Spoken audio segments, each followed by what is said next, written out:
Catus Maximus here. Just a short little rant video. I don't go through these too much, but it's a warning about old Nike shoes. Actually, it happens to a lot of tennis shoes, but it seems to be kind of bad, particularly bad with Nikes, because they try to go with all these designs. They have all these materials, and they just don't use the highest quality glues in their shoes. And this happens. A long time ago, I used to collect Nikes. I mean, I haven't bought a pair of Nikes in more than 5 years, but I definitely had a few pairs. And it's just disappointing when you pull one off the shelf.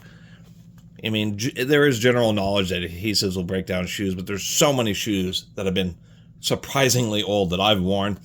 Just no problem. But man, when it comes to the old Nikes, and I'm talking as soon as they get 10, 15 years, it's bad. And when they get 20 years old, it's even worse. And Nike, it's really small, but usually they either have it at the top or they have it just below the barcode, a full manufacturer's date. So you can actually see how old they are. But man, the adhesives break down. Actually, on this shoe, it's even worse because there's some kind of terrible interaction between the adhesive and whatever material they're using. And it actually just kind of ate holes in it. Same thing happened here with these Nikes. I mean, these soles they just completely, like they weren't even there. This foam breaking down, that's all is probably the nature of this failure. And I mean, it's just sad, you can't make a shoe that has, kind of hold itself together. Polyurethane foams and other petroleum product-based foams is what they are. They're forms of plastic. I mean, that technology has been pretty well satisfied as the easiest way or explored, and it just isn't difficult to make foams that can last in the application of a shoe with bending and staying glued to, the fake leather and that type of stuff. Without totally failing. Anyway, I started noticing this happening before the pandemic, and I used to buy them when I would run into them at thrift stores, and oddly enough, there's a lot of people who buy shoes and just never wear them, so sell them at garage sales. So at my peak, I had a lot. I'll admit I was like kind of a Nike collector, like I collect tools. I probably had 30 or 40 pairs, and now just because I've had enough pairs do this, I've had both of these fail in a row. I was just like, whatever. And you notice you put on the shoes, like these trainers, these things are actually pretty darn comfortable, to tell you the truth. And this was also aside from defective Nikes. I've had ones where there's been odd, like double folds of material inside the shoe, so it just bites into the top of your foot, and it's just totally unwearable. You put on that shoe, you go walk around the block, and you're like, okay, getting rid of these. I've had that happen 2 or 3 times. That being said, there's also been Nikes that have been some of the most comfortable shoes. These are old school Pegasus N7s, and I actually ended up with 2 pairs of these, and I've already worn through 1 pair. Not a hint of separation. They're like 15-year-old Nikes.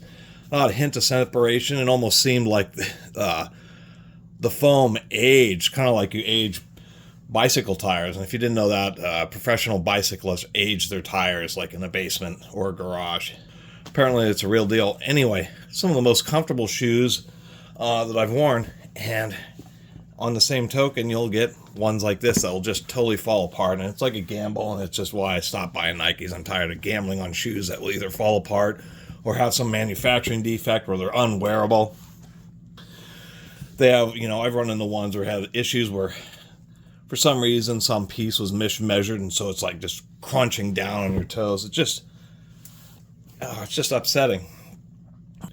It seems that there is, it kind of depends on the material. So anyway, I got to this pair of Nikes, and they're also old, but they held up just fine. There's absolutely not a hint of sole separation on these Nikes, and these are more than 10 years old. They work just perfectly. So it's like, I don't understand it. You think a company where their name is so much based on their shoes that they would really have absolutely mastered longevity of materials, especially with how many people are collecting Nikes. And it just makes me think, those YouTube videos and all those people. Heck, even in my town, there's actually a used clothing store. Actually, there's a few used clothing stores. We're not talking thrift stores. These are like pawn shops specifically for clothes. There's either ones for retro vintage. There's one for I guess more upscale stuff, things like Prada and Supreme. And then there's a used sneaker store. I mean, we have a big university and that type of stuff, so it kind of makes sense. They have a lot of sports teams. But I just wonder how many shoes are sitting on the shelves of collectors and those kind of stores that are just like this. The first time somebody ever actually tries to wear them, that they'll totally fail. So there's a few. This is a known issue. There's a bunch of YouTube videos about attempting to deal with it. Some of them you can't deal with. When this foam starts breaking down, there's nothing that can be done. Something like this, where it's actually an adhesion failure, you can re-glue it, but it's kind of tough, especially when the base material is torn away like that.